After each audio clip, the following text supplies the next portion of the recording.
আর এবার নজর রাখবো আরজি করের ঘটনায় এবার বিস্ফোরক দাবি সুখেন্দু শেখর রায়ের। কলকাতার পুলিশ কমিশনার ও প্রাক্তন অধ্যক্ষকে হেফাজতে নিয়ে জেরার দাবি। একাধিক প্রশ্ন তুলে সোশ্যাল সাইটে পোস্ট। ভুল তথ্যের অভিযোগে সুখেন্দু শেখর রায়কে তলব লালবাজারের।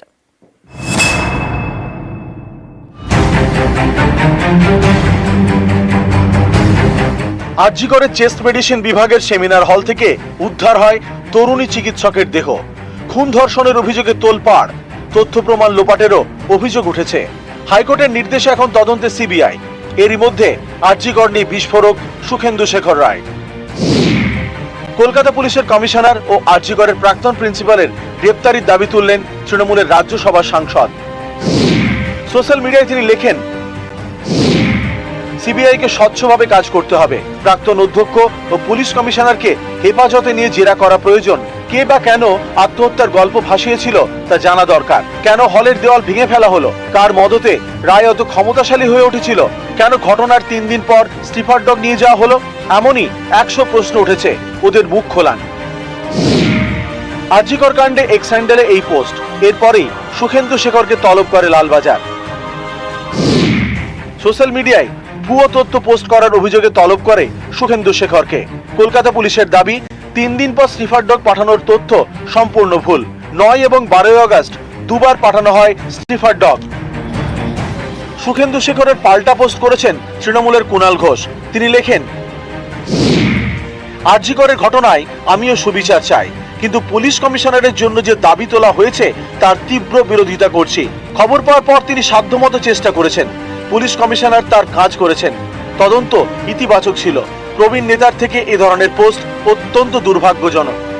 পুলিশ কমিশনার বিনীত গোয়েল যথাযথ ব্যবস্থা নিয়েছেন, পদক্ষেপ নিয়েছেন। সুখেন্দু বাবু সিনিয়র, আমাদের সকলের শ্রদ্ধেয় নেতা।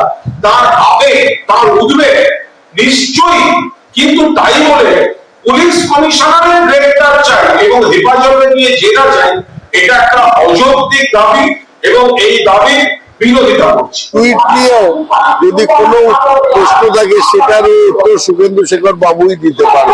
আমরা চাইবো তারা যেন বাক সংযম করেন। এদিকে যাকে নিয়ে এত কাণ্ড সে সুখেন্দু শেখর রায় বলেছেন তিনি নোটিশের বিষয়ে কিছু জানেন না। মানুষের মনে প্রচুর প্রশ্ন আছে। সাধারণ মানুষের সেই প্রশ্নগুলি তিনি তুলে ধরেছেন। আরজি করের ঘটনার পর নারী নিরাপত্তা ইস্যুতে আরো কঠোর আইনের দাবি সহ একাধিক দাবিতে কেন্দ্রীয় স্বরাষ্ট্রমন্ত্রী অমিত শাহকে চিঠি দেন সুখেন্দু শেখর রায়। এবার আরজি কর নিয়ে একাধিক প্রশ্ন তুলে সোশ্যাল সাইটে পোস্ট। বিস্ফোরক দাবি, এতেই জোর শোরগোল। নিউজ 18 বাংলা। আর এবার নজর রাখবো আরজি কর এলাকায় বেআইনি জমায়েতের নিষেধাজ্ঞা। 7 দিনের জন্য নিষেধাজ্ঞা জারি। মাইকিং, পরিচয় প্রকাশ ও গুজব ছড়ানো নিয়েও কলকাতা পুলিশ কড়া। 2 চিকিৎসক সহ 150 জনকে তলব। লকেট চট্টোপাধ্যায়কেও নোটিশ লালবাজারের। পুলিশকে পাল্টা তোপ প্রাক্তন বিজেপি সাংসদের। সকল জনসাধারণকে জানানো যাচ্ছে, বেলগাছিয়া মিল কলোনি থেকে শ্যামবাজার পাঁচমাথা পর্যন্ত 144 ধারা জারি হয়েছে আজ থেকে 7 দিন পর্যন্ত। আপনারা কেউ ওই রাস্তার উপরে একসাথে জমায়েত করবেন না, মিটিং মিছিল করবেন না, অবস্থান বিক্ষোভ করবেন না।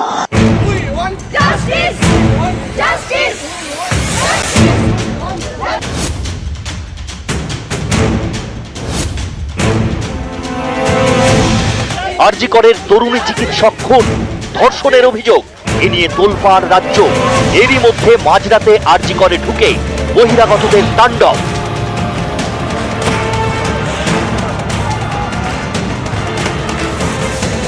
এবার হাসপাতাল লাগোয়া এলাকায় শান্তি বজায় রাখতে কড়া কলকাতা পুলিশ। এবার আরজি কর সংলগ্ন এলাকায় মিটিং মিছিল জমায়েতে জারি হলো নিষেধাজ্ঞা। সকল জনসাধারণকে জানানো যাচ্ছে, বেলগাছিয়া মিল কলোনি থেকে শ্যামবাজার পাঁচমাথা পর্যন্ত 144 ধারা জারি হয়েছে আজ থেকে 7 দিন পর্যন্ত। রবিবার থেকে আগামী 7 দিনের জন্য জারি নিষেধাজ্ঞা। নিষেধাজ্ঞার কথা বিজ্ঞপ্তি জারি করে জানিয়ে দিল কলকাতা পুলিশ। অর্থাৎ আগামী 7 দিন হাসপাতাল লাগোয়া এলাকায় 5 জনের বেশি বেআইনি জমায়েত করা যাবে না। কোন কোন এলাকায় কার্যকর হবে এই নিয়ম? বেলগাছিয়া রোড, জেকে মিত্র রোড ক্রসিং, শ্যামবাজার পাঁচমাথার মোড়। ঘটনার পর থেকেই আরজি কর নিয়ে নানা গুজব ছড়াতে শুরু করে বলে জানিয়েছে পুলিশ।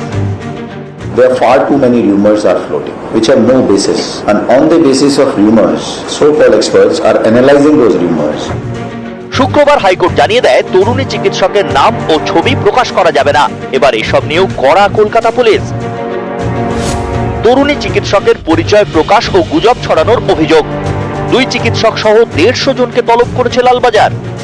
নোটিশ পাঠানো হয়েছে বিজেপির প্রাক্তন সাংসদ লকেট চট্টোপাধ্যায়কেও।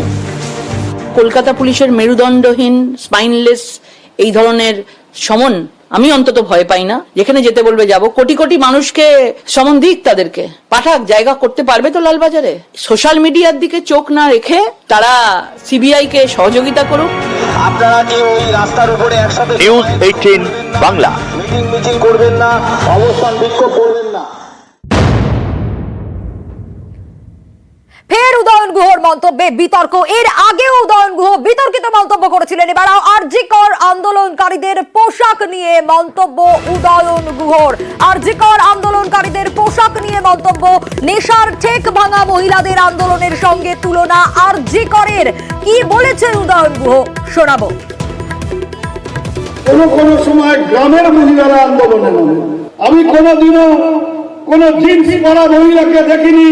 আমি কোনোদিনও চুল আনা কোনো মহিলাকে দেখিনি যে জুয়োর ঘাঁটি ভেঙে দেওয়ার জন্য, মদের ঘাঁটি ভেঙে দেওয়ার জন্য রাস্তায় নামছেন। কেন নামেন না?